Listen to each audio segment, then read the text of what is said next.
أفلا يتدبرون القرآن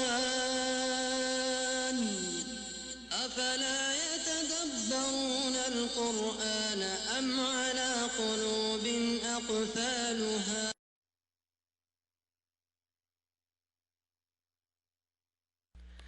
السلام علیکم ورحمۃ اللہ وبرکاتہ۔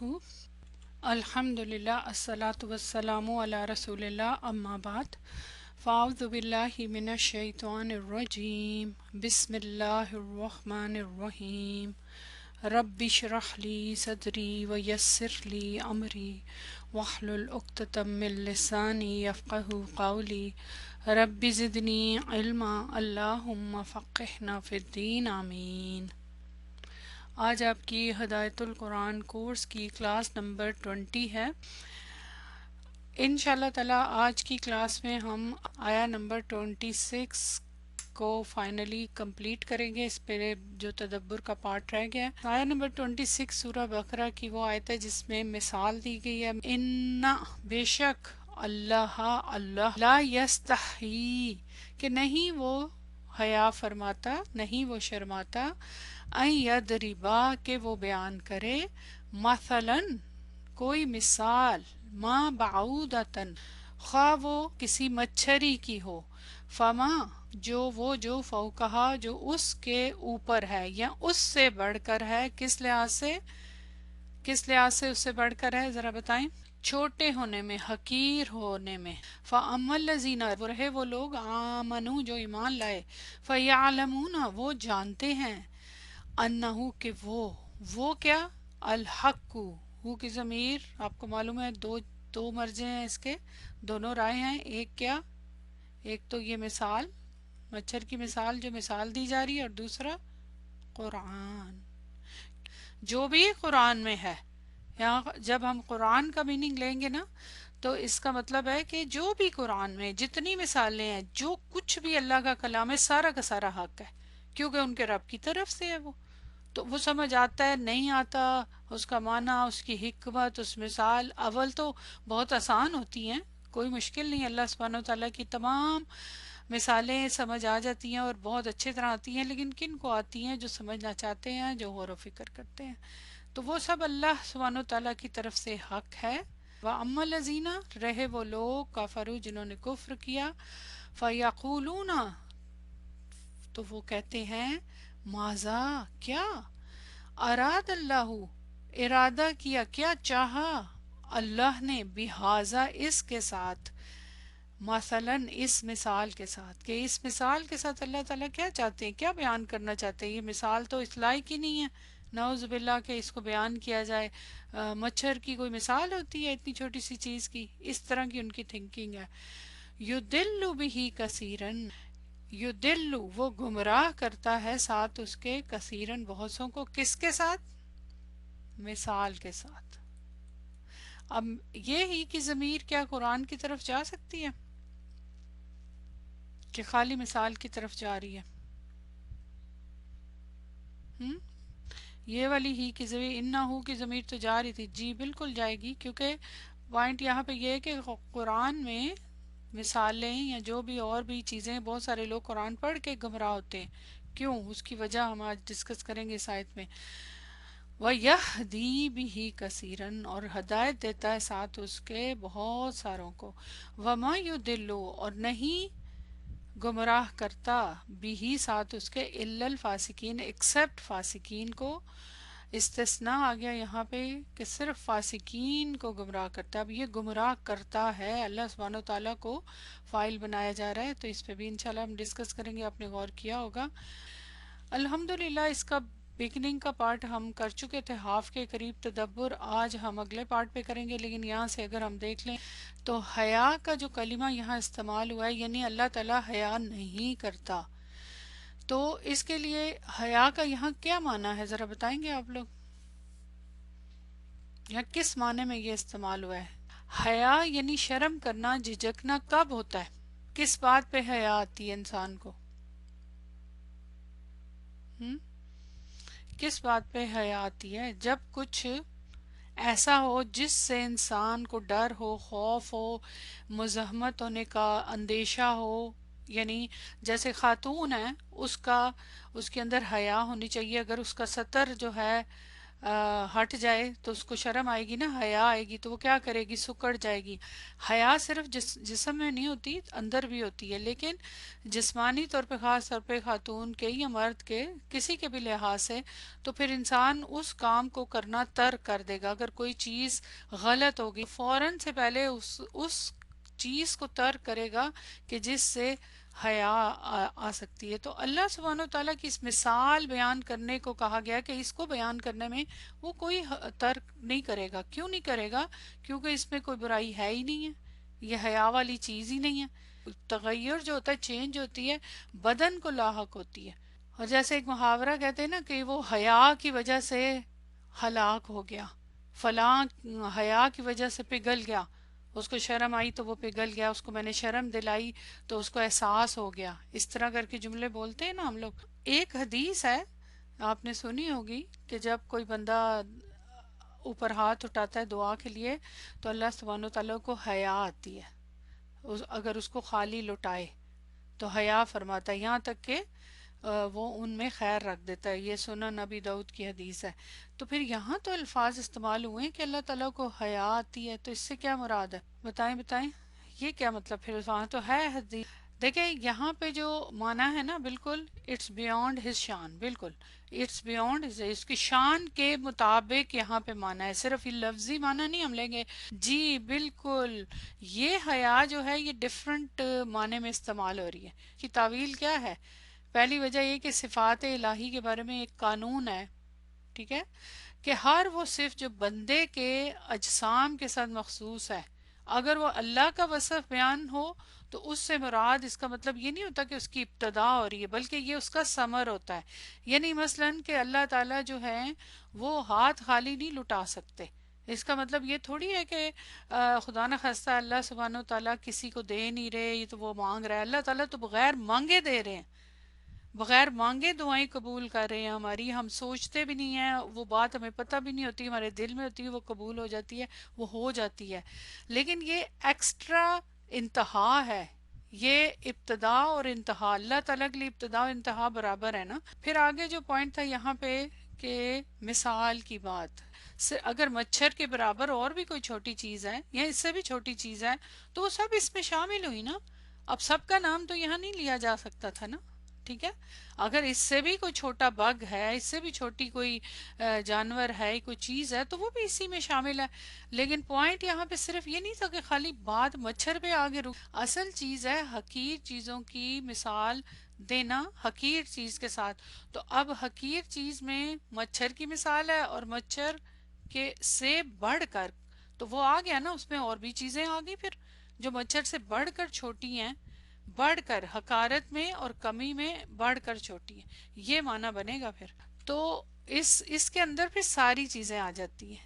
انہوں نے بھی یہی کیا تھا نا، یہود نے، مشرکین نے، کہ وہ مثال کے لفظوں پہ یا مچھر کے لفظ کے اوپر اٹک گئے کہ بھئی مچھر کی مثال دی ہے.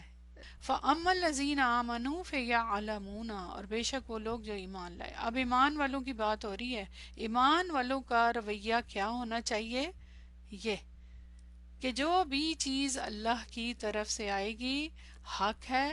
حق آپ کو پتہ ہے کہ ثابت شدہ چیز جس کے انکار کی کوئی گنجائش ہی نہیں. جب یہ کہہ دیا کہ ربی ہم، ان کے رب کی طرف سے، تو جو بھی ان کے رب کی طرف سے آئے گا وہ ثابت شدہ ہے. اس کے بارے میں سمجھ آئی ہے نہیں آئی ہے نہیں سوچنے، اس میں کسی قسم کے انکار کی گنجائش ہی نہیں ہے، اور کوئی اس کے اوپر تنقید یا بات کرنا کہ وہ کیوں ہے، کیوں کا لفظ ہی نہیں ہے جب اللہ تعالیٰ نے کوئی چیز بیان کی نا. یہ جو چھوٹی چھوٹی مخلوقات ہوتی ہیں ان کے بارے میں ہم جانتے ہیں.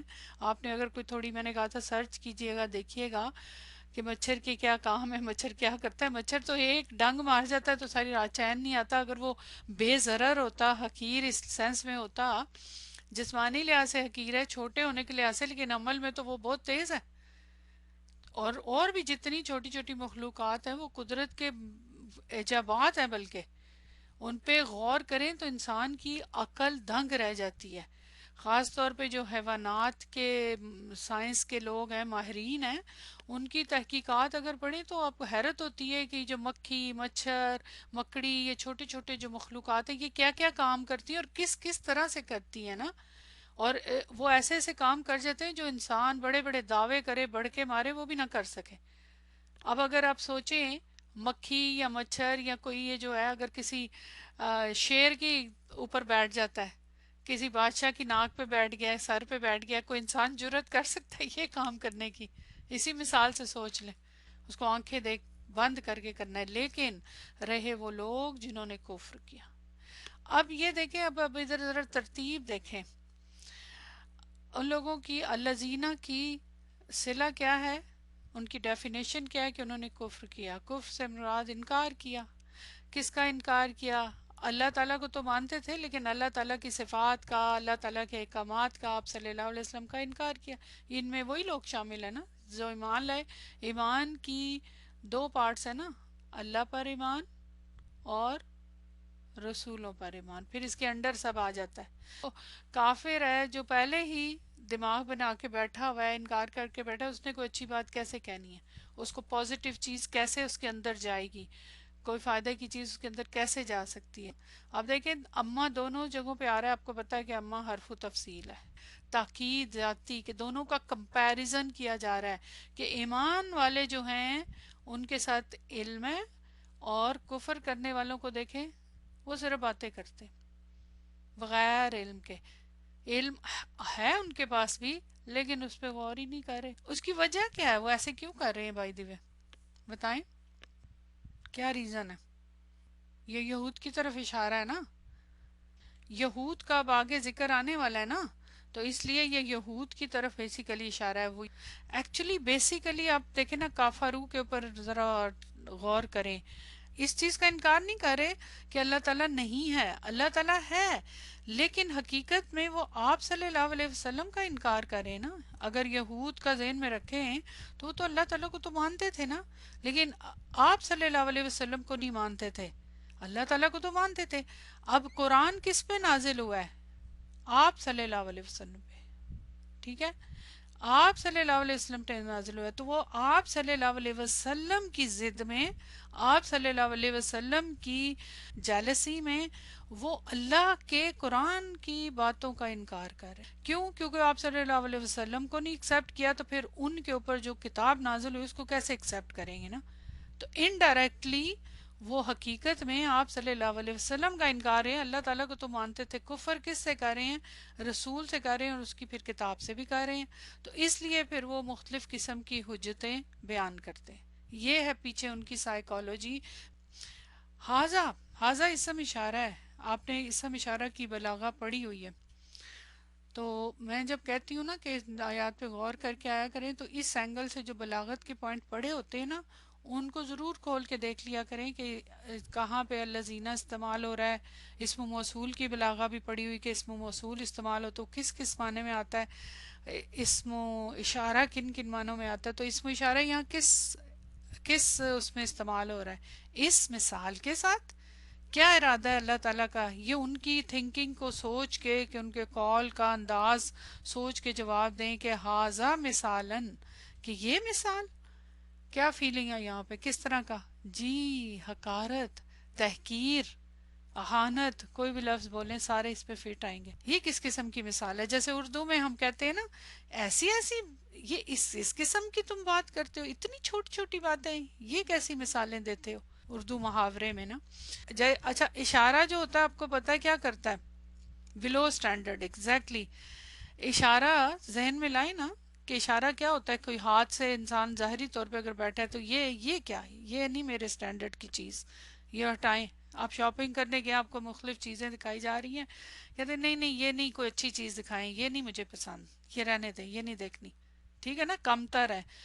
تو اشارے سے، تو یہ مانوی اشارہ ہے نا، بالکل.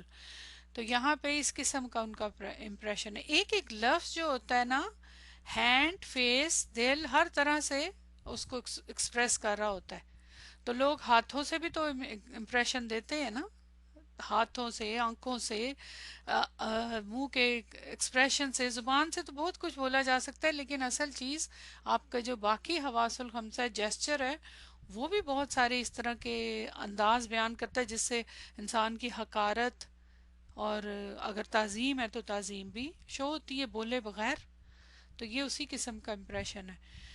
اچھا، یہاں تک الحمدللہ ہم نے لاسٹ کلاس میں کیا تھا، اس کو ہم نے ریوائز کر لیا. اب آگے چلتے ہیں. یُضِلُّ بِهِ کثیرن، وہ گمراہ کرتا ہے ساتھ اس کے بہت سوں کو، وَيَهْدِي بِهِ کثیرا، اور بہت ساروں کو ہدایت بھی دیتا ہے ساتھ اس کے. اور یہ ہم سمجھ گئے کہ ہی کی ضمیر کس طرف جاتی ہے نا. اب یہ جو جملہ آگے سے جواب آیا ہے، یہ پیچھے تو کس کا تھا کال؟ کفار کا کال تھا نا. تو آگے یہاں پہ یہ اب نیا جملہ آ گیا کہ وہ گمراہ کرتا ہے ساتھ اس کے بہت سوں کو. تو یہ کس کا، یہ کیا ہے؟ یہ پھر اس جملے کی کیا حیثیت ہوگی معنی کے اعتبار سے؟ پوزیشن نہیں میں پوچھ رہی، معنی کے اعتبار سے کیا حیثیت ہے؟ یہ کس بات کا جواب ہے؟ یہ اس کا جواب ہے نا. یہ جواب ہے اس کا کہ کیا کیا ارادہ ہے اللہ کا، یا کیا مقصد ہے اللہ کا اس کے ساتھ. تو اللہ تعالیٰ آگے سے کہہ رہے ہیں کہ وہ گمراہ کرتا ہے. یہ جو مثال بیان کر رہا ہے، ان مثالوں سے اس کا مقصد ہے گمراہ کرنا، کہ ان سے لوگ گمراہ ہوتے ہیں. ٹھیک ہے، اب وہ اللہ گمراہ کرتا ہے، اس کے اوپر ہم بات کرتے ہیں نا. تو عقل سے کام نہیں لیتے. عقل جب استعمال کرتا ہے انسان تو پوری چیز کا احاطہ کرتا ہے نا. اب جیسے ہم پڑھتے ہیں خالی گرامر کے رول پڑھیں، اگر خالی لغت پڑھیں الگ الگ تو معنی پورا نہیں ہوگا. یہ ایک پیکج ہوتا ہے نا. تو جہالت کا عقل کے اوپر یوں کہنا چاہیے کہ جہالت کا غلبہ ہوتا ہے. ایک پوائنٹ یہ ہے. باقی صرف کچھ لوگوں کی عادت بھی ہوتی ہے نا ضد کرنے کی. ہر بات کا عام زندگی میں بھی دیکھیں نا، جب آپ کی کچھ لوگوں کی عادت ہوتی ہے، کچھ بچوں کی یا اس کی، کہ آپ ان کو کوئی اچھی بات ابھی منہ سے نکلی نہیں ہے، بات کی نہیں ہے، ایک دم سے آگے سے نا حجت بازی شروع ہو جائے گی. آگے سے اپنی ایک جو عادت بنا ہے، ان کی شخصیت ہے انکار کرنے کی، اس کے ساتھ مقابلہ بازی کہ میں نے اس کی بات نہیں سننی. اکثر لوگ ایسے ہوتے ہیں نا کہ بات بھی صحیح کوئی کر رہا ہے، لیکن اس کی آپس میں جو ان کے درمیان میں کوئی ضد بازی ہے یا کسی وجہ سے مقابلہ ہے کوئی کسی ٹائپ کا بھی، تو اس وجہ سے مخالفت کریں گے. مخالفت برائے مخالفت. اب ایون بات بالکل کلام جو بھی بات ہو وہ موقع محل کے مطابق ہو، مناسب ہو، سب ٹھیک ہو، لیکن اس کے باوجود انکار کرتے ہیں. اب یہاں پہ بھی یہ کفار کا یہی رویہ بتایا ہوا ہے نا. خاص طور پہ ذہن میں یہود رکھیں، یہود کا یہ سارا عمل ہے. یہود ایسے کرتے تھے نا. یہود کو تو ضد تھی، شروع سے ضد تھی. وہ اپنے آپ کو سپیریئر سمجھتے تھے نا. تو دیکھیں نا آگے کہہ رہے ہیں اللہ تعالیٰ کہ اللہ تعالیٰ انہی مثالوں کے ذریعے بہت سو کو ہدایت بھی دیتے ہیں. ایک ہی مثال سے کچھ لوگ جو ہیں، اب دیکھ لیں الحمدللہ ہم ان مثال سے ایک مثال اسی کو لے لیں. جی ہدایت عقل والوں کے حصوں میں آتی ہے. اللہ تعالیٰ نے خود ہی فرمایا، کیونکہ عقل استعمال کرنی ہے نا، غور و فکر کرنا ہے، تحقیق کرنا ہے، وہ عادت بن جاتی ہے انسان کی. پھر وہ انصاف کے خلاف بات نہیں کہتے. عام زندگی میں بھی ایسے لوگوں کا رویہ کیا ہوتا ہے جو ہدایت یافتہ ہیں، اور حقیر چیز کی مثال کسی ادنا چیز سے دی جائے گی. ابھی پیچھے اوپر آپ نے 17 نمبر آیا میں پڑھا ہے نا، حق کی مثال کس کے ساتھ دی گئی تھی؟ نور کے ساتھ. حق کو نور کے ساتھ. اور میں نے اس کی بلاغہ بھی آپ کو تشبیہ اور اس کی پڑھائی تھی، یاد ہے؟ تو اس کس طرح اس میں مثالیں دی گئی ہیں. تو بہت بہت ساری آپ کے پاس ماشاءاللہ چیزیں آپ پڑھ سکتے ہیں. اور باطل کی مثال تاریکی سے دی گئی. پیچھے جو آپ نے 2 مثالیں پڑھی ہیں نا اوپر، قرآن سے ہی گمراہ ہوتے ہیں. یہی تو اس کی معجزہ ہے قرآن کا، کیونکہ ایک ہی آیت سے ایک انسان گمراہ بھی ہو جاتا ہے اور ایک ہی آیت سے انسان ہدایت بھی پا جاتا ہے. گمراہی کی نسبت اور کئی اپنے علاوہ بہت ساروں کی طرف کی ہے. مثلا کچھ یاد ہے آپ کے ذہن میں؟ کوئی اگزامپل ہے؟ جیسے فرعون کی طرف کی ہے نا، فرعون نے اپنی قوم کو گمراہ کیا. سورہ طٰہٰ کی ہے یہ، 79 نمبر شاید آیا. اور فرعون نے اپنی قوم کو گمراہ کیا. وَأَضَلُّ فِرْعَوْنُ قَوْمَهُ. خاص طور پہ عدلہ کے جو فعل ہے نا، اس کو نکالیں گے تو آپ کو بہت ساری آیات ملیں گی نا. اسی طرح ایک اور سورہ انعام کی آیت نمبر 116 ہے، اے سننے والے زمین میں اکثر وہ ہیں کہ اگر تو ان کی پیروی کرے تو تجھے اللہ کی راہ سے گمراہ کر دیں گے۔ تو اس طرح بہت ساری جگہوں پہ اللہ تعالیٰ نے گمراہ کے حوالے سے دوسری اور طرف اشارہ کیا کہ کون کون گمراہ کرتا ہے نا۔ وہ جو میں نے آپ کو اکثر نام لیتی رہتی ہوں، معتزلہ اور سارے جو فرقے ہیں، جو گمراہ فرقے ہیں نا، انہوں نے اس کے اوپر بہت بات کی ہے۔ کیونکہ یہ پہلے جو لوگ تھے ان سے یہ بات ہضم ہی نہیں ہو رہی تھی، یہ بات نہیں ہضم ہو رہی تھی کہ اللہ تعالیٰ کے ساتھ یہ صفت اچھائی میں ہضم نہیں ہو رہی تھی۔ اللہ تعالیٰ گمراہ کرتا ہے، اللہ تعالیٰ کے ساتھ شر کا جو ہے نا، خاص طور پہ شر کے حوالے سے جو بھی چیزیں ہیں وہ شر کا، یہ اس کے لیے بہت ساری قومیں جو ہے نا، انہوں نے بہت ان کو پرابلم پیش آئی کہ اللہ کو خالق شر ماننے میں دنیا کے بڑے بڑے نئے مذہب بن گئے، انہیں بڑی مشکل پیش آئی کہ اللہ تعالیٰ کیسے شر کو پیدا کر سکتا۔ اللہ تعالیٰ کسی کو زبردستی نہیں روکتا نا، تو یہاں اس میننگ میں ہے کہ وہ گمراہ کرتا ہے، ساتھ اس کے بہتوں کو، جو لوگ گمراہ ہو جاتے ہیں انہیں گمراہ ہونے دیتا ہے۔ یہ ہے یہاں پہ پوائنٹ، یہ اصل میں پوائنٹ ہے کہ وہ انہیں گمراہ ہونے دیتا ہے، ان کے ساتھ زبردستی نہیں کرتا، اور یہ جو وہ گمراہ ہونے دینا ہے یہ ان کی سزا ہے، یہ ان کا عذاب ہے۔ اور گمراہ کیوں ہوتے ہیں وہ، یہ اگلی آیت میں آ رہا ہے، اور نہیں وہ گمراہ کرتا ساتھ اس کے مگر فاسقین کو، فاسق لوگ۔ اور پھر اگلی آیت میں بھی آ رہا ہے الذین، الذین کا پیچھے تعلق ہے نا اس کے ساتھ، ینقضون عہد اللہ۔ تو یہاں دو صفات ان کی بیان کی گئی ہیں جو لوگ گمراہ ہوتے ہیں، ایک فاسق اور ایک اپنے عہد کو توڑنے کی وجہ سے۔ اور بھی بہت ساری ریزنز ہیں، لیکن یہاں پہ جو دو طرف اشارہ ہے، گمراہی فسق اور عہد کے توڑنے کی بنا پر گمراہی ہوتی ہے، یہ دو یہاں پہ خاص، کیونکہ ہم نے ہر آیت کے حساب سے دیکھنا ہے نا۔ تو یہ تبھی ہوتا ہے گمراہ انسان جب انسان کا جو ذہن ہے نا، ذہن وہ نصیحت پکڑنے والا نہ ہو، کسی بات کو سنجیدگی سے نہیں لیتا، اس کے سامنے کوئی بھی دلیل رکھ دیں، کوئی بھی دلیل، ہاں پھر رسی دراز ہو جاتی ہے نا، وہ تو پھر شروع یہ بگننگ ہے نا۔ جب قرآن دیکھیں، قرآن کا دعا مانگی ہے اور ہم قرآن میں کہہ رہے ہیں ہمیں صراط مستقیم پہ چلا، ٹھیک ہے، جب ہم صراط مستقیم کی دعا کر رہے ہیں لیکن خود ہم بھٹک جائیں گے بعد میں۔ قرآن مجید میں اپنے اپنی موقع محل کے اعتبار سے ہر طرح کی مخلوق کا ذکر ہے، چھوٹی چھوٹی چیزوں کا بھی، بڑی کا بھی۔ اب آپ کو پتہ ہے قرآن میں ہاتھی کا بھی ذکر ہے، اونٹ کا بھی ذکر ہے نا، اور اسی طرح بہت مختلف جانوروں کا، بڑے جانوروں کا مطلب میں کہہ رہی ہوں، ان کا بھی ذکر ہے، چھوٹی چیز چونٹیوں کا، مکھی کا، مچھر کا، مکڑی کا، ہر چیز کا ذکر ہے۔ اللہ تعالیٰ نے تو مثالیں دی ہیں۔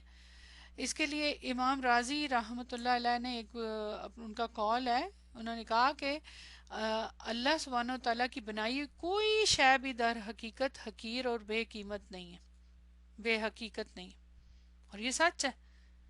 اللہ تعالیٰ کیسے حقیر چیزیں یا بے فائدہ چیزیں پیدا کر سکتے؟ نہیں، ہر چیز کا کوئی نہ کوئی فائدہ ہمیں نہیں نظر آتا۔ آپ کو پتہ ہے کہ پگ حرام ہے، لیکن اس کو کیوں پیدا کیا؟ کبھی آپ نے سوچا، اس کے بارے میں سرچ کی؟ تو جب وہ حرام تھا تو اس کو کیوں پیدا کی؟ اس کی کوئی، اچھا یہ تو چلے ٹھیک ہے، کئی لوگوں کو سوال پوچھو تو کہتے ہیں کہ ٹیسٹ کے لیے پیدا کیا، منع کیا گیا ہے نا، لیکن کیا اس کے کوئی فوائد ہیں؟ کبھی اس کے اوپر سرچ کی ہے؟ ویسے بائی دا وے کرنی چاہیے نا، سوچنا چاہیے، یہی تدبر ہوتا ہے۔ چاہے بہرحال یہ میں اس طرف ابھی نہیں جانا چاہتی کیوں۔ اچھا ایک اور ذہن میں میرے اگزامپل آ رہی ہے کہ اس کی مکڑی کی، اب اس کو حقیر، انہوں نے تو مکڑی کا نام لیا نا، جو سبب نزول ہے اس میں مکڑی کا نام لیا نا۔ سورہ عنکبوت کی آیا جس کے اندر، عنکبوت آپ کو پتہ کہتے ہی مکڑی کو ہیں، تو اس کے اندر آپ کو پتہ ہے نا کہ شرک کی، اس آیت کے اندر آیا نمبر 41 ہے یہ، اس کے اندر شرک کی تردید کی ہے نا، تردید فرمائی ہے اللہ تعالیٰ نے۔ تو یہاں پہ مثال دی ہے، مثل الذین اتخذوا من دون اللہ، مثال ان لوگوں کی جنہوں نے بنا لیے اللہ کے سوا اولیاء سرپرست، کمثل العنکبوتی، مثال اس طرح جس طرح مکڑی کی۔ اب ذرا سوچے ذرا، اب ابھی ہم نے یہ رول پڑھا ہے نا کہ حقیر چیز کو حقیر چیز کے ساتھ مثال دی جاتی ہے. یہاں کس کی مثال کس کے ساتھ ہے یہ بات آپ کو پھر اچھی طرح سمجھ آ جائے گی. کس کو کس کے ساتھ مثال دی جا رہی ہے بتائیں. مانند مثال مکڑی کے ہے. بتائیں. جی جی جی بتائیں. سب لوگ سوچیں تھوڑا سا. جی مشرکین کے بارے میں جو شرک کرتے ہیں. اگر لفظی طور پہ یہاں پہ دیکھیں تو کون سا لفظ ہوگا جس کے ساتھ مثال دی جا رہی ہے اس جملے میں. مجھے لفظ بتائیں پھر اس طرح زیادہ سمجھ آ جائے گی آپ کو. مکڑی کی مثال اس جملے کے اندر ورڈ کے طور پہ کون سا لفظ ہے. شرک کرنے والوں کے ساتھ مثال دی جا رہی ہے. یہ تو ان کا پھر ڈیفینیشن ہے نا کہ وہ کرتے کیا ہیں کہ اللہ کے علاوہ یہ شرک کی نفی کے طور پہ کیا جا رہا ہے کہ جو لوگ شرک کرتے ہیں ان کو مکڑی کے ساتھ کیا. کیسے؟ مکڑی آپ کو پتا ہے نا مکڑی کا گھر کیا ہوتا ہے. مکڑی کا گھر کیا ہوتا ہے وہ جو جالا سا بناتی ہے تار اپنے کیا کرتی ہے کتنا کمزور ہوتا ہے نا اس کا گھر. ذرا سی ہوا سا ویک گھر ویب بناتی ہے جو مکڑی نا. معمولی سا اگر تنکا بھی اس کو لگائیں تو وہ ٹوٹ جاتا ہے. آپ نے کیا ہوگا اکثر مکڑیاں آ جاتی ہیں گھر میں تو اس سے کیا ہوتا ہے ویری ویک. تو اب اگر سوچیں وہ کہاں بناتی ہے یہ گھروں کے اندر. جو گھر ہوتے ہیں وہ کس طرح بنے ہوتے ہیں اتنے مضبوط ہوتے ہیں نا. سیمنٹ کے بنے ہوئے گھر اس کے کسی کونے میں کسی جگہ پہ اتنے مضبوط قسم کے گھروں میں وہ اتنا باریک سا اپنا مکڑی کا علیحدہ سے ایک گھر بنا لیتی ہے. اس چھت اتنی مضبوط چھت کے نیچے ایک جالا بناتی ہے. وہ کتنا زیادہ ہوتا ہے. تو اس کو ایگزامپل دی جا رہی ہے کہ جس طرح وہ یہ کام کرتی ہے اتنا مضبوط گھر ہوتا ہے کوئی گھروں کے اندر ہی بناتی ہے نا باہر تو نہیں ہوتی. جو بھی کوئی ایک سٹرکچر ہوتا ہے اس کے نیچے ہی وہ بناتی ہے نا سٹرکچر کے اوپر. ہوا میں تو بنا نہیں سکتی چاہے کوئی بھی جگہ ہو. تو اس کو مثال دی جا رہی ہے کہ اس کی مثال ان لوگوں کی طرح ہے کہ جو لوگ یہ کرتے ہیں. کیا کرتے ہیں؟ شرک کرتے ہیں. یہی حال مشرکوں کا ہے. جو اچھا مکڑی کا آپ سوچیں کہ مکڑی جو جالا بناتی کیسے بناتی ہے. کہاں سے آتا ہے مٹیریل کہاں سے لاتی ہے وہ. مکڑی کا جو جالا ہے اس کا مٹیریل کہاں سے آتا ہے. اندر سے ہی اس کے باہر سے نہیں کہیں سے ایکسپورٹ کرتی. اپنے باہر سے نہیں لاتی ہے. اب اس کے پیٹ سے وہ لعاب کی شکل میں باہر نکلتا ہے. پیٹ میں سے نکلتا ہے نا پھر منہ سے نکال کے اس کو باہر نکالتی ہے نا. تو یہ اب ذرا مثال دیکھیں مکڑی کی طرح کیسے مثال ہے ان لوگوں کی. ابھی چونکہ ہم یہ آیت تو پڑھ نہیں رہے اس کی ڈیٹیل میں نہیں جاؤں گی لیکن مثال اگر کوئی کہ وہ لوگوں کی مثال انسان کی مثال مکڑی کے ساتھ دے رہے ہیں. یہ کس قسم کی مثال ہے. یہ تو لوگوں کی مثال دے رہے ہیں. مشرکین انسان ہے ہیومن ہے اور مکڑی جو اتنا چھوٹا سا جانور اس کے ساتھ کیسے مثال دے رہے. اب اس کی ڈیپتھ میں جائیں گے تو پتہ چلے گا نا کہ وہ انسانوں کا جو عمل ہے وہ کیا ہے. اب یہ جو لعاب نکالتی ہے اپنے منہ سے پیٹ میں سے بنا کے خود ہی اندر سے ظاہر ہے اللہ تعالیٰ ہی اس کی کرواتا ہے نا اسے سارا کچھ. لیکن باہر لعاب کی شکل میں جو باہر نکلتا ہے اس سے پھر وہ جالا بنتا ہے. اب مشرک جو ہیں یہ کیا ہے ان کے اندر کیا ہے. اس کے ساتھ مثال دی جا رہی ہے تو ان کے اندر ہی کی کوئی مثال دی جا رہی ہے نا. جی بالکل. اندر کیا ہے ان کے شرک شرکیہ عقیدے شرکیہ عقائد. ٹھیک ہے نا. جب وہ شرک کے عقائد نکالتے ہیں تو ان کے پاس کوئی دلیل ہوتی ہے. کمزور کیسے ہوتے ہیں شرکیہ عقائد. کوئی دلیل نہیں ہوتی ان کے پاس. کوئی دلیل نہیں ہوتی. شرک کے اوپر کبھی کوئی دلیل نہیں دے سکتا. ایسے ہی باتیں مارتا رہے کرتا رہے نا. جی تو ان کی جو دلائل اگر ہوتے بھی ہیں تو وہ ویٹ لیس ہوتے ہیں. کیوں؟ کیونکہ دیکھیں دلیل کے لیے کوئی ریفرنس چاہیے.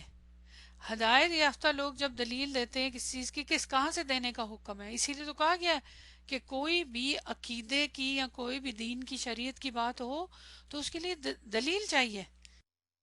دلیل کہاں سے ہے ہمارے پاس؟ قرآن اور حدیث سنت رسول. ہمارے پاس دلیل کی دو سورسز ہیں بیسیکلی بنیادی طور پہ قرآن اور سنت. دو سورسز ہیں نا. ان کے پاس شرک کی کیا دلیل ہے؟ قرآن میں تو کوئی شرک کی دلیل نہیں کہ شرک کے لیے، اس بات کے لیے نہ سنت میں دلیل ہے. تو پھر ان کی دلائل کیا ہیں؟ مکڑی کے جالے کی طرح لائٹ، بے وزن، بالکل جن کے اندر کچھ نہیں ہے نا. سمجھ آئی؟ نہ ہی صحابہ کے اعمال کی کوئی دلیل ہے، نہ کوئی علماء کی، بزرگوں کے اقوال ہیں، بلکہ جو کچھ بھی نکلتا ہے ان کے اندر سے نکلتا ہے، یعنی ان کے عقیدہ نکلتا ہے. جس طرح مکڑی کے اندر سے نازک سی وہ تار نکلتی ہے، دھاگے نکلتے ہیں، اور پھر وہ ذرا سا ہاتھ لگتا ہے وہ ٹوٹ جاتے ہیں، تو اسی لیے ان کا بھی یہی حال ہے. اب آپ سوچیں ذرا، اب مثال تو یہاں مکڑی کی تھی، لیکن اس کا ذرا، اس کے پیچھے کیا ہے، کس طرح سے اس کا معنی ہے، شرک کو کیسے اس کے ساتھ ریلیٹ کیا گیا. ظاہری الفاظ میں تو نہیں سمجھ آتی کہ یہ لوگ جو ہیں جنہوں نے اللہ کے سوا اولیاء بنا رہے، اور ان کے جو اللہ کے سوا اولیاء ہیں، ذرا نوٹ کریں، وہ بھی کیا اللہ کی طرح ان کے ساتھ رہیں گے ساری زندگی؟ وہ تو خود ختم ہو جائیں گے. بتوں کا تو ویسے ہی کچھ نہیں کرتے، وہ تو مٹی کے بنے ہوئے ہیں. لیکن اگر انسانوں کو، پیروں فقیروں کو بھی جو بنایا جاتا ہے، ان کا بھی کیا ویٹ ہوتا ہے؟ وہ تو خود فانی مخلوق ہے، دنیا کی ہر مخلوق فانی ہے، جس کو بھی الہ بنائے وہ تو خود فانی ہے. تو وہ کیا ان کے کام آئیں گے؟ تو وہ مکڑی والے ہی کام کر رہے ہیں نا، کہ پھر مکڑی زیرو سے دوبارہ شروع ہو جاتی کہیں اور جا کے. نہیں، مکڑی کی ذرا بات تو اب کہیں سے کہیں نکل رہی ہے کہ مکڑی کو جب ہم، ہمارے گھروں میں بھی تو لگ جاتے ہیں نا جالے. کب لگتے ہیں جالے؟ ذرا سوچیں ذرا اس بات کو. مکڑی کا جالا کہاں لگتا ہے؟ زیادہ تر کہاں پہ مکڑی جالے بناتی ہے؟ سوچیں، بتائیں. جی، جن جگہوں پہ انسان اگنور کرتا ہے، یعنی جو خاص طور پہ ڈیزرٹڈ ایریاز ہوتے ہیں، ویرانے ہوتے ہیں. کیوں؟ کیونکہ وہاں کوئی صفائی نہیں ہوتی، وہاں لوگ نہیں رہتے، کلیننگ نہیں ہوتی بیسیکلی. ہمارے یہاں ہوتا ہے نا، کہتے ہیں نا کہ کچھ عرصے بعد وہ سارے جالے صاف کرنے ہیں. اکثر یہ ہمارے یہاں ہوتا رہا ہے کہ روٹین میں جب جہاں دھوپ نہیں آتی، صفائی نہیں ہوتی، جہاں پہ کلیننگ نہیں ہوتی، اسی طرح دلوں کے اندر بھی، اسی طرح ان کے اندر کے انسان کے اندر بھی جب صفائی نہیں ہوتی ہے ساتھ ساتھ، تو پھر اس کے اندر بھی جالے لگ جاتے ہیں، اور وہ مختلف قسم کے جالے ہوتے ہیں، اور ان کو بھی پھر صاف کرنا ہوتا ہے، ان کا کوئی ویٹ نہیں ہوتا. تو یہ ہے اصل میں. دیکھ لیں پھر اب مکڑی کیا ایسے بے فضول ہے.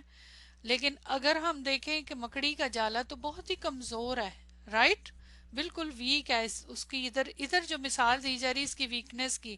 لیکن اگر آپ سوچیں وہاں پہ غار ثور کا واقعہ، اسی مکڑی نے کیا کیا تھا؟ اس مکڑی سے اللہ تعالیٰ نے کیا کام لیا تھا وہاں پہ؟ ان کو مشرکین کے ساتھ تو یہ اس کا کمپیریزن کرتے ہوئے حقارت کا ہو رہی ہے نا. یہاں الذین جو ہے یہ تحقیر کے لیے استعمال ہو رہا ہے نا، کہ ان کی یہ حالت ہے، ان کے کچھ بھی نہیں ہے. عنکبوت کے ساتھ اس کو مثال. لیکن وہاں پہ کیا تھا؟ وہاں پہ اسی نے تو پروٹیکٹ، اسی مکڑی کے جالے سے اللہ تعالیٰ نے آپ صلی اللہ علیہ وسلم کو پروٹیکشن دی تھی، آپ کو بچا لیا تھا. اللہ نہیں بچایا تھا، مکڑی نے تو نہیں بچایا، ظاہر ہے اللہ تعالیٰ نے مکڑی کو کہا کہ یہاں جالا بنو. لیکن پوائنٹ یہ ہے کہ اللہ تعالیٰ نے سکھایا نا کہ انسان کو اپنی پروٹیکشن کے لیے کرنی چاہیے چیزیں، ہمارے لیے دعائیں ہیں سب ہیں. تو پھر یہ مکڑی کتنے کام کی پھر ہوئی نا وہاں پہ. ٹھیک ہے نا، سمجھ آئی؟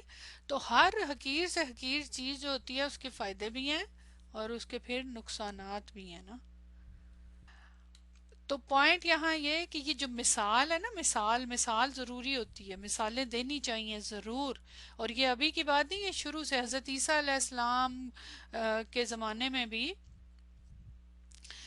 ان کے زمانے میں بھی اس وقت کے جو پیر تھے، فقیر تھے، یہودیوں کے، جو خاص طور پہ یہودیوں کے پیر فقیر تھے نا حضرت عیسیٰ علیہ السلام کے زمانے میں، انہوں نے بھی، اس وقت کے مولویوں نے بھی دین کا نقشہ بگاڑ دیا تھا. جیسے آج کل ہمارے بھی کچھ جہالت والے لوگوں نے دین کا نقشہ بگاڑا ہوا ہے نا. تو حضرت عیسیٰ علیہ السلام نے بھی ان کو سمجھانے کے لیے ایک بڑی زبردست مثال دی تھی، شاید آپ نے سنی ہوگی، یہ کافی استعمال بھی ہوتی ہے، کہ تم مچھروں کو چھانٹتے ہو اور اونٹوں کو نگلتے ہو. یہ حضرت عیسیٰ علیہ السلام کی مثال ہے کہ تم مچھروں کو چھانٹتے ہو اور اونٹوں کو نگلتے ہو. مثال سمجھ آئی ہے؟ مچھر کتنے چھوٹی چھوٹی باریک چیز ہے کہ اس کے لیے بہت دھیان سے چھانٹ پوچھ، اور اتنی بڑی چیز اونٹ اتنا تمہیں نظر نہیں آتا، اس کو نگل جاتے اور مچھروں کو مطلب کھانا کھاتے ہوئے بہت دھیان سے ایک ایک چیز اس کو چھانٹ کے کہیں کوئی مچھر نہ ہو. یہ تو میں اس کی ایکسپلینیشن کر رہی ہوں، ادروائز اس مثال کو آپ سمجھ گئے ہوں گے. یعنی چھوٹی چھوٹی باتوں کا خیال کرتے ہو اور بڑی بڑی باتوں کی طرف کوئی توجہ ہی نہیں دیتے.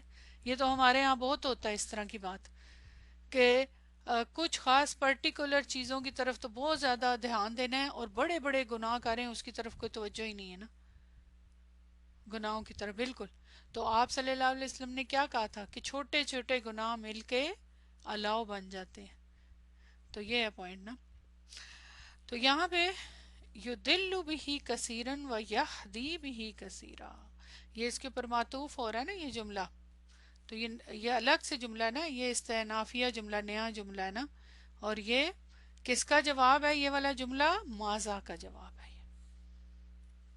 کہ کیا مقصد ہے اللہ تعالیٰ کا اس مثال، یہ مثالیں دینے کا؟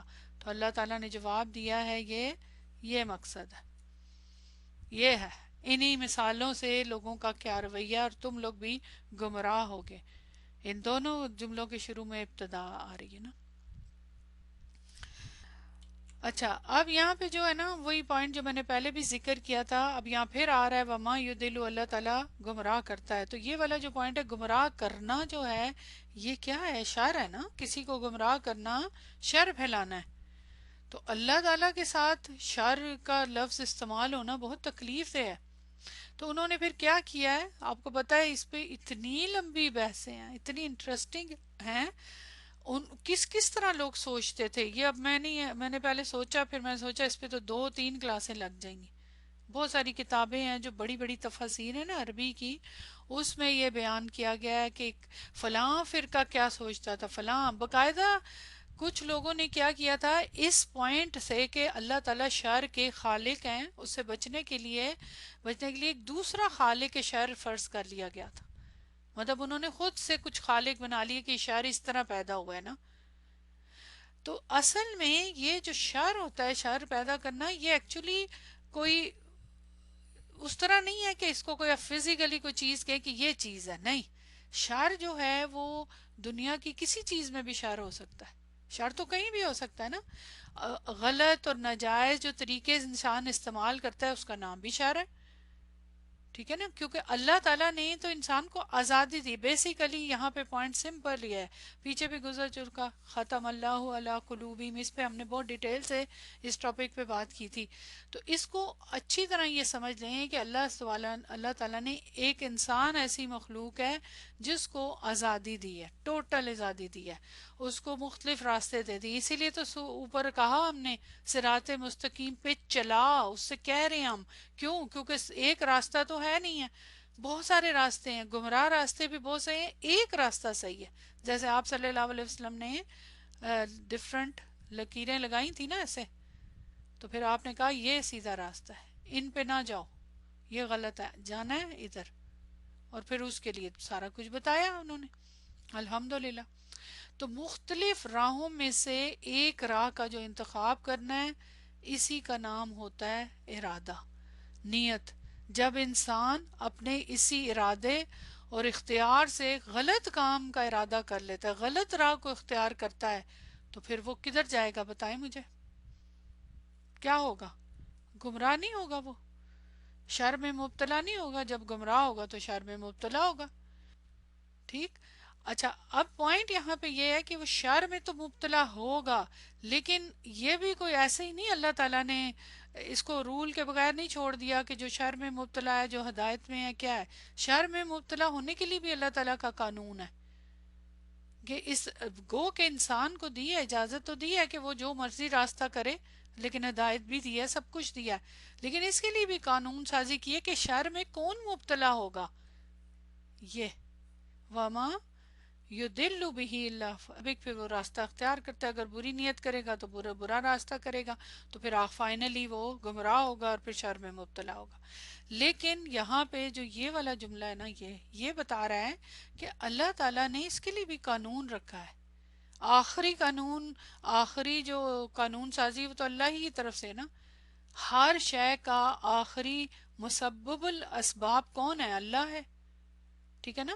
وہ بدی کا خالق صرف اس میننگ میں ہے، کوئی بھی بری چیز کا خالق اس میننگ میں ہے کہ وہ اس نے پیدا کی ہے لیکن اس طرف لگایا نہیں ہے. مثلا اگر آپ کہیں زہر، اب زہر جو ہے، زہریلے جانور جو ہیں، خون خوار درندے جو ہیں، وہ بھی اللہ نے پیدا کی ہے نا، ٹھیک ہے. اب یہ تو نہیں کہا کہ آپ شیر کے پنجرے میں گھس جاؤ گے تو پھر آپ کہیں، کوئی جا کے کہے کہ او کیوں شیر پیدا کیا، اس نے مجھے مار دیا. نہیں، خود گئے ہو نا آپ، اللہ تعالیٰ نے بچنے کے لیے کیا، اس کے کوئی مقاصد ہیں، وہ کس لیے کیے ہیں وہ اللہ جانتا ہے. دونوں کے مقابل میں اکثر کا لفظ آ رہا ہے، جبکہ قرآن میں بہت ساری جگہوں پہ آپ کو ملے گا کہ جو خاص طور پہ مومنین ہیں ان کو کہا ہے کہ وہ کم ہیں اور فاسق لوگ، نافرمان لوگ زیادہ ہیں. یہی ہے نا، کئی جگہوں پہ استعمال ہوا ہے. سورہ سعد کی آیت نمبر 24 میں کہ جو لوگ ایماندار ہیں انہوں نے نیک عمل کیا، تھوڑے ہی ہیں، تھوڑے ہی ہیں، یہ کہا ہے نا. ایسے لوگ، حقیقت یہ ہے کہ نیک لوگ ظاہری طور پہ تھوڑے ہیں اور گناہ گار زیادہ ہوتے ہیں. یہ اللہ تعالیٰ نے قرآن میں سورہ طٰہٰ کی 24 میں، اسی طرح اکثر لوگ نافرمان ہیں یہ استعمال کیا ہے نا. تو حقیقت یہ ہوتی ہے کہ ظاہری طور پہ تو نیک لوگ کم ہی ہوتے ہیں لیکن عمل کے لحاظ سے ان کا عمل جو ہوتا ہے وہ زیادہ ہوتا ہے. ٹھیک ہے، عمل کے لحاظ سے ہدایت یافتہ حقیقت میں کثیر ہیں، دیکھنے میں ظاہری طور پہ قلیل ہیں لیکن حقیقت کے سے دیکھیں تو وہ نظر سے دیکھیں تو وہ کثیر قرار دیا اللہ تعالیٰ نے ان کو نا. کس سینس میں؟ کیونکہ تھوڑا عمل بھی جو ہے وہ کثیر ہوتا ہے نا، نیکی کا عمل، رائٹ. برا عمل تو برا ہوتا ہے، اس میں تو کوئی برکت نہیں ہوتی. نیکی کے عمل جب ہم تھوڑا سا بھی کرتے ہیں اس میں کتنی برکت ہوتی ہے، کثرت ہوتی ہے نا اس میں. تھوڑا سا عمل بھی جو ہوتا ہے وہ پھیل جاتا ہے، اس پہ کئی گنا زیادہ. دیکھیں صدقہ جاریہ کس کو کہتے ہیں؟ کیا ہوتا ہے؟ کتنا بڑھتا جاتا ہے نا، وہ بڑھتا جاتا ہے. تو جب تھوڑا سا نیکی کا عمل کوئی کرے گا، نیک راستے پہ چلے گا، ایک انسان جو ہے وہ نیک راستے پہ چلے گا، اسے قومیں بدل جاتی ہیں. نیکی کا عمل جو ہوتا ہے تھوڑا ہونے کے باوجود کارآمد بھی تو ہوتا ہے نا. برے لوگ زیادہ ہونے کے باوجود ان کی کثرت مفید نہیں ہوتی، وہ فائدہ مند نہیں ہوتے. سمجھ آئیے یہ بات؟ اور یہ کسی قانون اور قاعدے کے بغیر نہیں ہے. یہاں پہ اللہ تعالیٰ نے قانون دے دیا کہ فاسق لوگ جو ہیں وہ گمراہ ہوں گے، وہی گمراہ ہوتے ہیں، باقی نہیں ہوتے ہیں، صرف فاسق. اور پھر اگلی آیت میں پھر دوسروں کا بھی ذکر ہے، یہ اسی سے کنٹینیویشن ہے. اچھا، جب میں آپ سے یہ ہم کہتے ہیں فاسق، اور اس کا معنی تو آپ نے پڑھ ہی لیا، اس کا کیا میننگ ہے، فاسق کا میننگ کیا ہے شرعی طور پہ کیا ہے؟ ویسے تو وہ لغت میں تو ہے نا کہ چھوارے میں سے چھلکے سے باہر نکل آیا. شرع میں اس کا کیا میننگ ہے بتائیں؟ شرع میں یہ بات ہم کر چکے ہیں پہلے. ایگزیکٹ میننگ بتائیں، یہ اس میں لکھا ہوا ہے، ہاتھ سے گزرنے والا. فاسق کہتے ہیں اللہ تعالیٰ کی نافرمانی کر کے، اللہ تعالیٰ کی فرما برداری سے گناہ کر کے خارج ہونے والے کو. یہ اصل فاسق کا جو معنی ہے یہ ہے. ذرا اس سے میننگ کو دیکھیں نا، اللہ تعالیٰ کی فرما برداری سے، فرما بردار ہے اللہ تعالیٰ کا، کیونکہ اس میں پھر سب آ جاتے ہیں نا. اللہ تعالیٰ کا ایک فرما بردار بندہ ہے، گناہ کیا اس نے تو اب وہ خارج ہو گیا فرما برداری سے. اللہ تعالیٰ کا حکم نہیں مانا تو اس سے خارج ہو گیا گناہ کر کے نا. اچھا، لفظ فاسق جو ہے قرآن مجید کی اصطلاح میں آپ نے سمجھ لیا، اس کے مختلف معنی لیے. منکر، اطاعت سے نافرمانی کی طرف نکلنے والا، مطلب پھر جانے والا، گمراہ ہو جانے والا. یہاں پہ شریعت کی اصطلاح میں اللہ تعالیٰ کی فرما برداری سے گناہ کے ذریعے نکلنے والا، اس کو کہتے ہیں فاسق نا. قرآن میں فاسق کے لیے یہ جو ایکسپلینیشن میں نے بولی نا کہ اللہ تعالیٰ کی نافرمانی کر کے یا اس کی فرما برداری کو چھوڑ کے گناہ، اس کے لیے کیا ایگزامپل ہے؟ کچھ ہی پتہ ہے آپ کو؟ کوئی ایگزامپل یاد ہے؟ سورہ کہف کی اس معنی کے لیے میں آپ کو بتا رہی ہوں. سورہ کہف کی 50 نمبر آیا، وَإِذْ قُلْنَا لِلْمَلَائِكَةِ، جب کہا اللہ تعالیٰ نے، جب کہا ہم نے ملائکہ سے، اسجدو سجدہ کرو آدم کے لیے، فسجدو تو انہوں نے سب نے سجدہ کیا ایکسیپٹ ابلیس کے. کانا من الجنی ففسقا ان امر ربی، کیا میننگ ہے اس کا؟ بس کس نے انکار کیا سوائے ابلیس کے؟ سب نے سجدہ کیا، تھا وہ جنوں میں سے، تو اس نے نافرمانی کی اپنے رب کے حکم سے۔ اب آپ کو ابلیس کے بارے میں اچھی طرح پتا ہے کہ وہ فرشتوں کے ساتھ کیوں تھا، وہ فرما برداری کر رہا تھا نا تب تک، اس وقت تک وہ فرما، اب یہ دیکھیں یہاں پہ اسپیسیفکلی یہ بتایا گیا کہ وہ جنوں میں سا تھا، یہ جو تھے ملائکہ تھے، سب کو حکم دیا تھا اللہ تعالیٰ نے۔ اس کی تفصیل اب آگے آ رہا ہے نا یہ والی آیات، تو وہاں ہم بات کریں گے۔ تو ملائکہ اور جن دونوں، یعنی ایک خالی واحد جن تھا اور باقی سارے فرشتے تھے، فرشتوں نے فوراً اوبے کیا، لیکن اس نے نہیں کیا، یہ جنوں میں سے تھا۔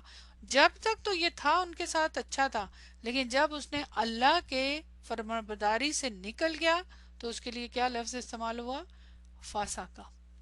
فاسقہ کا میننگ کیا ہے کہ اس نے نافرمانی کی اپنے رب کے حکم سے، اور جب ہم فرشتوں کو حکم دیا تو بس اپنے پروردگار کے حکم سے باہر نکل گیا۔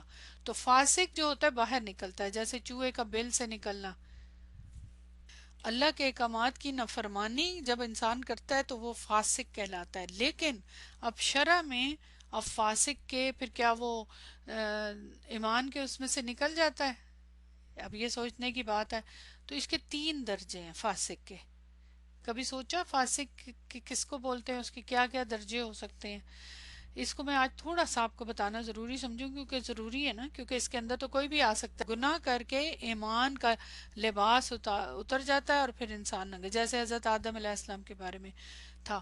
اچھا، ان کا فیس کرنا اور تھا، لیکن اس کا ابلیس کا فیس کرنا اور تھا، دونوں کا، وہ انشاءاللہ ہم بعد میں کریں گے۔ اچھا، اس کے لیے ٹرمز استعمال ہوتی ہیں فاسق کی، 3 درجے ہیں اس کے، 3، یہ آپ لکھ لیں کیونکہ یہ پھر آپ بھول جائیں گے، ٹھیک ہے؟ سب سے پہلے کو بولتے ہیں، مفسرین نے اس کا نام رکھا ہے تغابی۔ اس کا روٹ ورڈ نوٹ کریں، یہ کس سے ہے؟ اسی نام سے ملتی جلتی ایک صورت ہے، التغابن۔ سورہ تغابن سنی ہوئی ہے نا؟ ٹھیک، کیا میننگ ہے اس کا؟ دھوکہ دہی، فریب، خود فریبی، ٹھیک ہے نا؟ تو تغابی، فسق کی پہلی قسم ہے تغابی، اس کا میننگ ہے دھوکہ دہی، فریب، بھول جانا، ناقص اور کمزور ہونا، مختلف میننگ ہے اس میں۔ فریب، خود کو فریب دینا، یہ وہ ہے۔ اس کی ایکسپلینیشن کیا ہے کہ باوجود یہ کہ گناہ کو برا سمجھتا ہے، یہ نہیں ہے کہ وہ گناہ کو اچھا سمجھتا ہے، جو فسق تغابی کرتا ہے وہ گناہ کو برا سمجھتا ہے، مگر اپنی خواہش نفس کی وجہ سے وہ اس کا مرتکب ہو جاتا ہے گناہ کا، ٹھیک ہے؟ گناہ کو برا سمجھتا ہے یہ جو فسق تغابی، تو گناہ کو نہیں پسند نہیں کرتا، گناہ سمجھتا ہے، لیکن اپنی خواہش نفس جو بھی ریزن ہے اس کی وجہ سے گناہ کو کر جاتا ہے نا۔ اسی لیے یوم تغابن، یوم تغابن کس کو کہا گیا؟ قیامت کے دن کو۔ کیوں کہا گیا اس دن یوم تغابن؟ قیامت کے دن کے بہت سارے نام ہیں نا، پتہ ہے آپ کو، اور وہ ناموں کے پیچھے ایک پوری تفصیل ہے۔ اس کو اس لیے کس لیے کہا گیا، ذرا سوچا کبھی آپ نے؟ کیوں؟ کیونکہ اللہ تعالیٰ سے انسانوں نے جو عہد اور پیمان کیا تھا، ایک تو عہد لست اور اس کے بعد بھی بہت سارے وعدے کیے ہیں نا جی، تو پھر اس کی وہ جو وعدہ کیا تھا، کیا وعدہ کیا تھا اللہ تعالیٰ سے؟ عہد لست کیا تھا کہ اللہ تعالیٰ نے جب سوال کیا تھا اس وعدے کی خلاف ورزی کی دنیا میں آ کے نا۔ اب یہ نہیں ہے کہ وہ اللہ کا انکار کر رہا ہے، یا ہم میں سے جو لوگ گناہ کر جاتے ہیں اللہ تعالیٰ معاف فرمائے، فاسق ہونے سے بچائے، تو لیکن ہو گئے گناہ، اب دنیا کی خواہشات اور مختلف چیزوں کی وجہ سے انسان جو گناہ کر جاتا ہے تو وہ اللہ تعالیٰ کے وعدے کی خلاف ورزی ہوگی نا، تو یہ نافرمانی ہوئی اللہ تعالیٰ کے وعدے کی، تو اپنے آپ کو اس نے دانستہ طور پہ دھوکہ دیا نا۔ تو اس دن یوم تغابن کے دن یہ فعل کھل کر سامنے آ جائے گا، بے شک کہ خود کو جو انسان کو پتا ہے کہ یہ گناہ ہے اور پھر بھی وہ کر رہا ہے، تو اس کا مطلب ہے وہ خود کو دے رہا ہے نا، خود فریبی ہے نا، اس کی خود سے چھپا رہا ہے نا۔ لیکن جس دن وہ آئے گا یوم تغابن، یوم المتغابن، اس دن پھر وہ سامنے آ جائیں گے ساری چیزیں کھل کے، اس دن وہ اپنے آپ کو دھوکہ نہیں دے سکے گا، وہ کھل کے اس کا اعمال نامہ سامنے آئے گا۔ استغفر اللہ، سوچیں ابھی یہ میں سمپل آپ کو بتا رہی ہوں، اس کی ظاہر ہے اس صورت کی تو پوری ایک ڈیٹیل ہے نا. تو پہلی قسم یہ ہے فس کی. دوسری قسم اس کو بولتے ہیں انہماک. انہماک. انہماک کا لفظ ہم اردو میں بھی استعمال کرتے ہیں.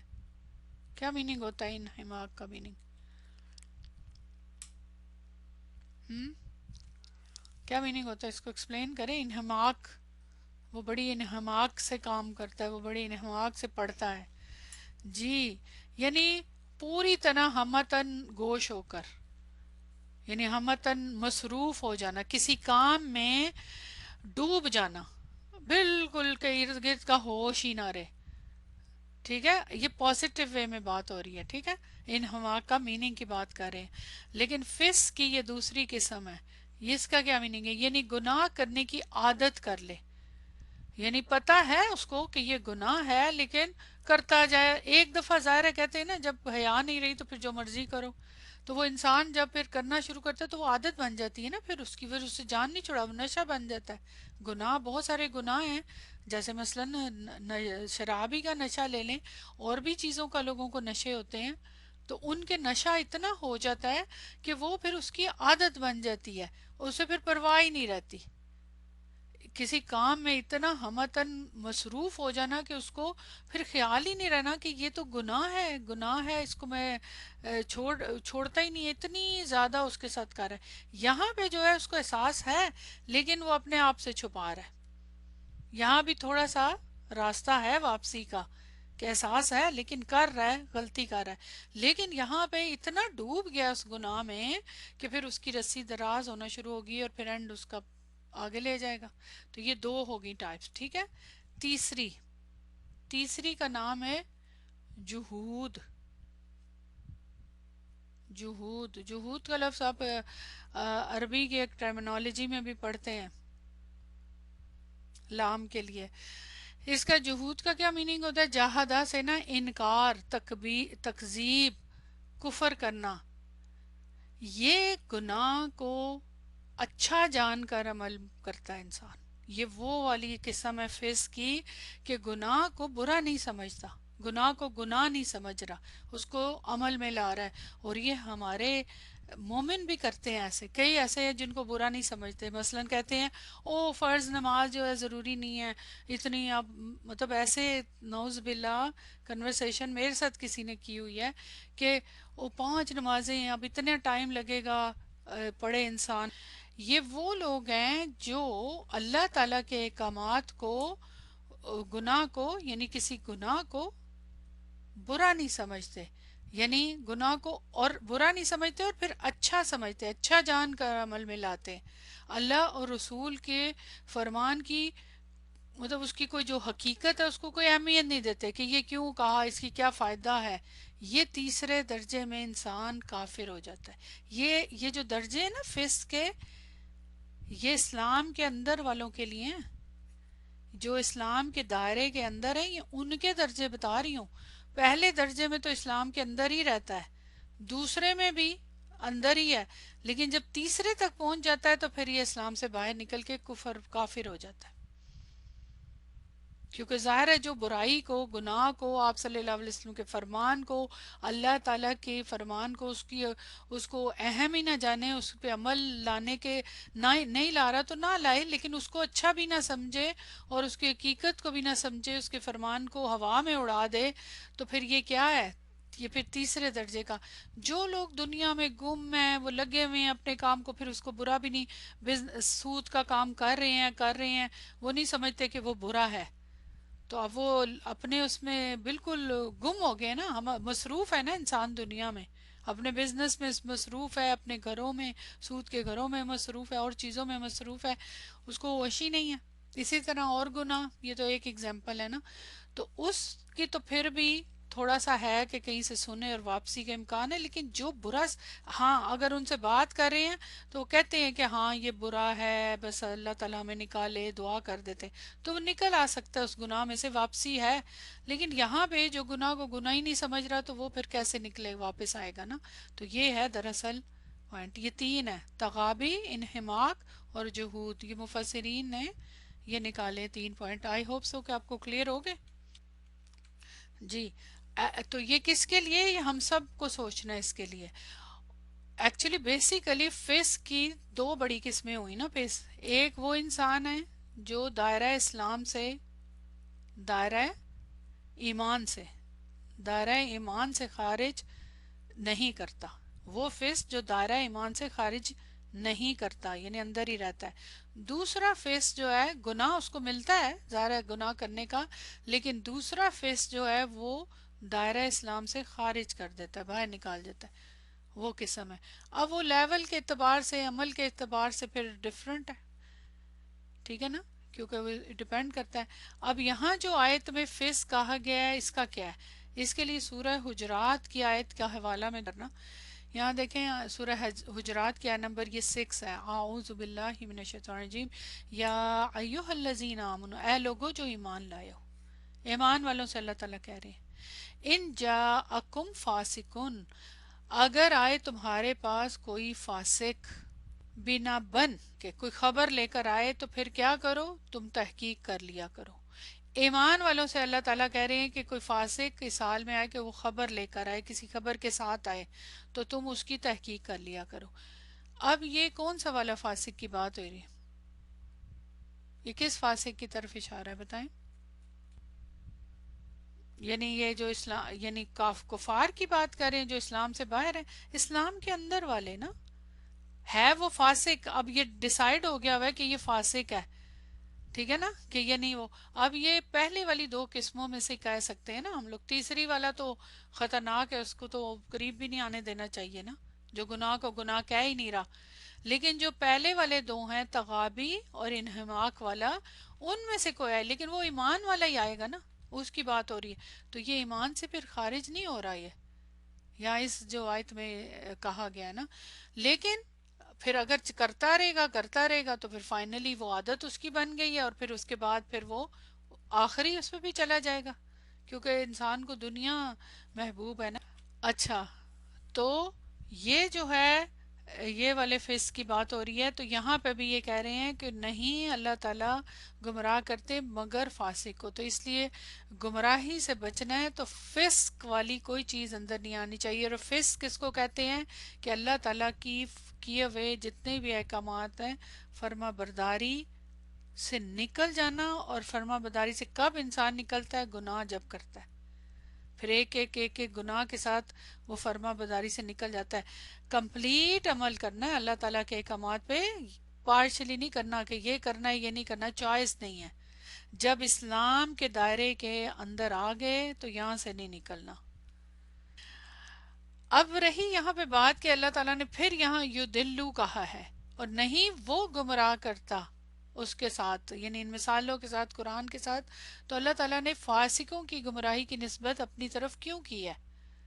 ٹھیک ہے، تو اس کی وجہ سیم وہی ہے کہ انسان صرف سبب اختیار کرنے کا مکلف ہے. یعنی جو گناہ کرنے کا مکلف ہے نا انسان، گناہ تو کرنے کی اجازت ہے اس کو نا، لیکن جب جیسا کہ اب جیسا بھی وہ سبب اختیار کرے گا ویسے ہی اس کو جزا اور سزا ملے گی. جو گناہ ہے ہر گناہ کی جزا سزا الگ الگ ہے نا. یہ جزا اور سزا کا جو فیصلہ یہ کون کرے گا؟ یہ تو انسان خود نہیں کرتا نا. یعنی جو سبب ہے، گناہ کا سبب اختیار کر رہا ہے انسان، وہ تو انسان کو آزادی ہے، وہ آزادی ہے گناہ کا سبب اختیار کرنے کی. لیکن مسببات یعنی جو کہ نتائج ہیں، محرکات ہیں، وہ تو انسان کے اختیار میں نہیں ہے نا. اس کا نتیجہ تو انسان کے اختیار میں نہیں ہے. وہ کس کے اختیار میں؟ اللہ تعالیٰ کے اختیار میں. وہ 100% اللہ تعالیٰ کے اختیار میں. وہ چاہے کس کو معاف کرے، کس کو نہ کرے، کس کو کتنی سزا دے، کس گناہ کے اوپر کس طرح اس کے ساتھ کیا معاملہ کرے، یہ اس کو پتہ ہے نا. دلوں کے حال وہ جانتا ہے نا. ہم نہیں ڈیسائیڈ کر سکتے کہ ہمیں نہیں کہنا ہوتا، اسی لیے تو منع کیا گیا نا. تو گناہ کا اختیار تو انسان کو ہے کہ وہ کرے، زبردستی نہیں، لیکن روکا گیا، لیکن اختیار دیا گیا نا. تو اکثر اوقات آپ دیکھتے ہیں کہ حسب توقع وہ نہیں نکلتے، نتائج نہیں نکلتے نا. اور کبھی کبھی خلاف توقع ایسی چیزوں کے نتائج نکل آتے جو ہماری سمجھ سے باہر ہوتے ہیں کہ ایسا کیوں ہوا، کیا اس طرح تھا، اس کا نتیجہ یہ نکلا ہے. تو اس لیے یہاں پہ مسببات کی نسبت فاعل کی طرف یعنی اللہ تعالیٰ نے اپنی طرف کی ہے. یہاں پہ گمراہی کی نسبت نہیں کی ہے کہ گناہ کی طرف گمراہ کرنے کی طرف اللہ تعالیٰ راغب کرتا ہے. یا اللہ تعالیٰ یہاں پہ اس کے نتائج کی طرف کہ وہ جو سزا ہے، کیونکہ یہاں یہ جو گمراہ کرنے والا لفظ ہے نا، یہ جہاں بھی استعمال ہو رہا ہے، یہ جو سزا ان کو ملے گی، یہ جو جزا یہ اللہ تعالیٰ کا دیں گے. وہ خود نہیں چوز کرے گا یا کوئی اور نہیں چوز کرے گا ان کے لیے سزا. یہ پوائنٹ سمجھ آئی ہے؟ بہت امپورٹنٹ پوائنٹ ہے یہ. کیونکہ گمراہ فرقے جو تھے نا، وہ اللہ تعالیٰ کی ان تمام صفات کو انسانوں کے ساتھ بھی جوڑ دیتے تھے کہ اللہ تعالیٰ یہاں پہ عاجز ہے، نعوذ باللہ. کئی جگہوں پہ گمراہ فرقے، لیکن یہاں پہ یہ جو اللہ تعالیٰ کہہ رہے ہیں وہ گمراہ کرتا ہے بہت سو کو، وہ گمراہ کرتا ہے فاسقوں کو. نہیں، وہ گمراہی کے بدلے میں جو عذاب ہے، جو نتائج ہے وہ دیتا ہے. یہ اس کا معنی یہ بنتا ہے، وہ نتیجے، وہ سزائیں، وہ عذاب، وہ سب کچھ اس کی طرف کیا گیا ہے. ٹھیک ہے. فسق جو ہے بحیثیت فعل بے جان چیزوں کا سلسلے میں تو ضرور استعمال ہوتا ہے، لیکن بحیثیت اسم فاسق کا جو لفظ ہے نا، فاسق، فسق کا لفظ دیکھیں نا، عرب کس لیے استعمال کرتے تھے کہ جیسے چوہے کا بل سے نکلنا، کھجور کا. لیکن یہ جو اسم فاعل کا صیغہ ہے نا، یہ عرب نہیں استعمال کرتے تھے. عرب کے کلام میں انسانوں کے لیے فاسق کا لفظ نہیں ملتا تھا. یہ میں آپ کو بتاؤں، یہ آپ کے لیے شاید نئی بات ہوگی. اس کا جو اصطلاحی معنی ہے نا، جو عرب استعمال کرتے تھے، وہ وہی تھا. مطلب وہ جو یعنی عام چیزوں کے لیے کسی چیز سے نکلنا، عام میننگ. لیکن یہ جو شرعی معنی ہے فاسق کا، فرما بداری سے گناہ کر کے نکلنا، یہ قرآن نے عربی کو دیا ہے، قرآن نے عربی زبان کو دیا ہے. بہت سارے ایسے الفاظ ہیں جو عربی زبان میں اس معنی میں استعمال نہیں ہو رہے تھے. فاسق اسم فاعل جو ہے قرآن نے عربی کو دیا ہے، یہ والی شریعت کی اصطلاح. یہ پوائنٹ کلیئر ہو گیا؟ یہ بڑا امپورٹنٹ پوائنٹ ہے. بہت سارے اور بھی ایسی چیزیں جو قرآن نے عربی زبان کو دی ہیں. تو عربی زبان، جنرل عربی زبان جو ہے وہ سیکھنا جو اہم نہیں ہے، قرآن کی عربی زبان سیکھنا زیادہ ضروری ہے نا. تو بس اب یہاں پہ آیت کا یہ جو پارٹ ہے اس سے سمجھ آ گئی، کلیئر ہو گیا کہ گمراہی تو بس انہی کے حصے میں آتی ہے جو خود گمراہ ہونا چاہتا ہے، اللہ تعالیٰ کی نافرمانی کرتا ہے. پھر کیا ہوتا ہے؟ اس کی حکم کا انکار کرتا ہے تو اس کے اندر سے پھر نور بجھ جاتا ہے. اندر ایک نور ہوتا ہے نا، جو ہم پیچھے پڑھ چکے ہیں. پھر آہستہ آہستہ آہستہ آہستہ طبیعت میں وہ کم، حق کی طلب جو ہے وہ کم ہو جاتی ہے، تو اس کی تلاش کم ہو جاتی ہے. پھر آہستہ آہستہ وہ کیا ہوتا ہے؟ باطل کی طرف جاتا ہے، اور پھر بس فائنل اس کا خاتمہ کفر اور انکار پر ہوتا ہے. پھر اللہ تعالیٰ نے آگے پھر اب فاسقوں کی کچھ صفات بیان کی ہیں، وہ انشاءاللہ پھر ہم بعد میں کریں گے انشاءاللہ. الحمدللہ کچھ حد تک جتنی میری سکت تھی کوشش کی ہے کہ آپ کو یہ سمجھا سکوں، جتنی میری سورس تھی میں نے کوشش کری ہے نکال کے. اب یہ سائت کا کافی حد تک احاطہ ہو گیا، سمجھ آ گئی ہے. یہاں جو کی پوائنٹس ہیں نا، جو غور کرنے کے ہیں، وہ ہمارے لیے کہ جو ایمان والے ہیں ان کے پاس علم ہونا چاہیے، یہ ٹھیک ہے. اور بیسک علم یہ ہونا چاہیے کہ ان کو اگر کوئی بات سمجھ نہیں بھی آئی ہے، جو کچھ اللہ کی طرف سے ہے وہ حق ہے، وہ ثابت شدہ ہے، اس میں کسی قسم کی کوئی فلاح نہیں ہو سکتا.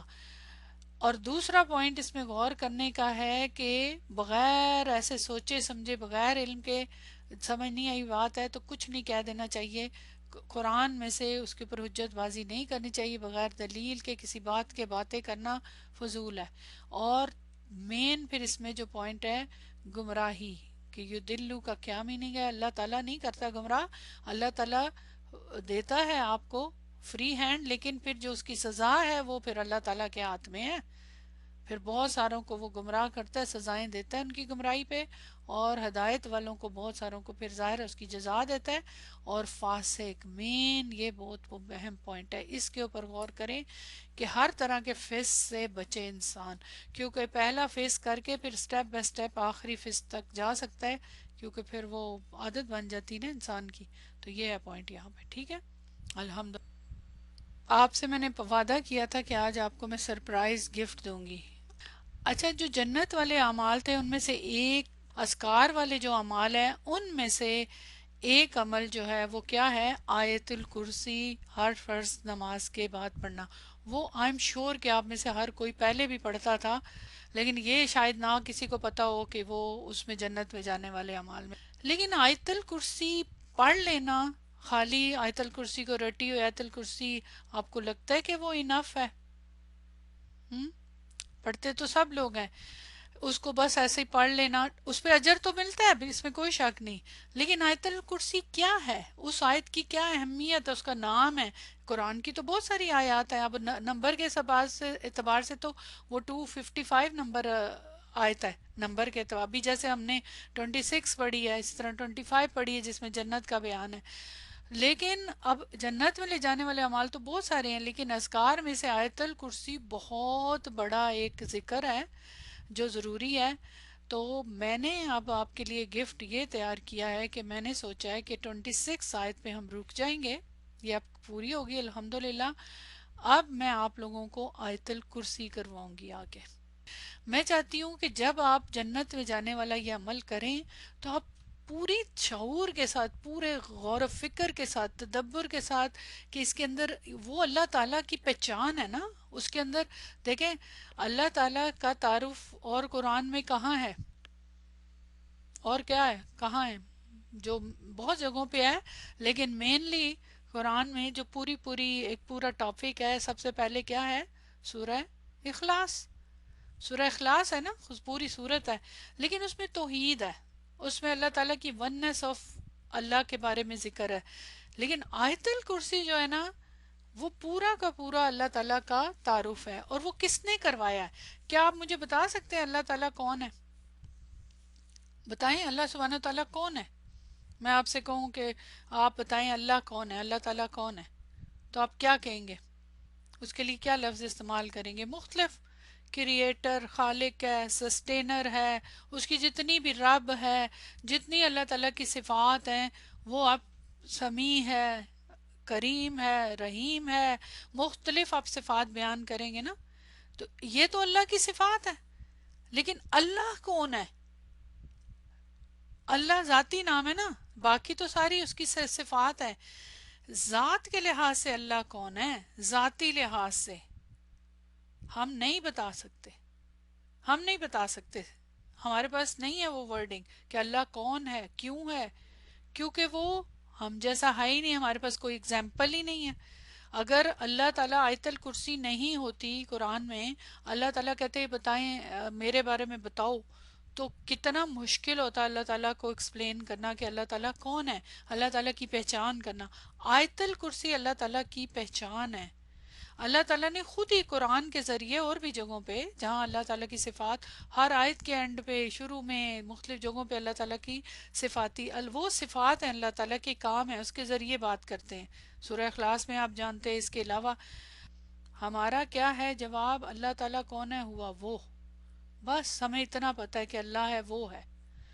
اب وہ کون ہے؟ اللہ تعالیٰ نے خود ہی بتایا ہے. اس کے لیے سمپل سی آیت ہے، لیس کمثلہ شیء. اللہ تعالیٰ جیسا کوئی نہیں، اس کی مثال کوئی چیز نہیں ہے، کوئی نہیں ہے. ٹھیک ہے. تو اب سچ بتاؤں کہ سب کہتے ہیں آیت الکرسی کو یاد کریں، بچوں کو یاد کروایا جاتا ہے نا، مگر سمجھ کے نہ یاد کیا ہو اس کے اندر کیا اللہ تعالیٰ اپنے بارے میں بتا رہے ہیں، کیا ہے اللہ تعالیٰ، تو اس سے پھر اللہ تعالیٰ کے ساتھ تعلق نہیں جوڑتا نا. تو انشاءاللہ تعالیٰ نیکسٹ کلاس میں آپ زندگی میں پہلی دفعہ اس آیت کو صحیح طریقے سے سمجھیں گے. ڈیٹیل سے یقیناً آپ نے پڑھا ہوگا، لیکن اس کے ایک ایک لفظ کو، جملوں کے ربط کو، سب چیزوں کو، تو پھر جب آپ نماز میں پڑھیں گے تو آپ کو بہت لطف آئے گا اور پھر آپ کو مزہ آئے گا، اور انشاءاللہ آپ کا مائنڈ بلو ہو جائے گا اس کے بارے میں پڑھ کے، آیت الکرسی کے بارے میں کہ اللہ تعالیٰ کون ہے. تو یہ ہم نے انشاءاللہ یہ گریٹ گفٹ ہے، آئی ایم شور. تو یہ جناب آپ کا گفٹ تھا، سرپرائز، اور خاص طور پہ ان دنوں میں دینا چاہتی تھی. ان دنوں کی برکت بھی آپ کو پتہ ہے، رائٹ. تو اچھا لگا, پسند آیا آپ لوگوں کو, گفٹ پسند آیا میرا سرپرائز؟ الحمدللہ. اللہم و بحمدک اشہد ان لا الہ الا انت استغفرک و اتوب الیک. السلام علیکم رحمۃ اللہ وبرکاتہ.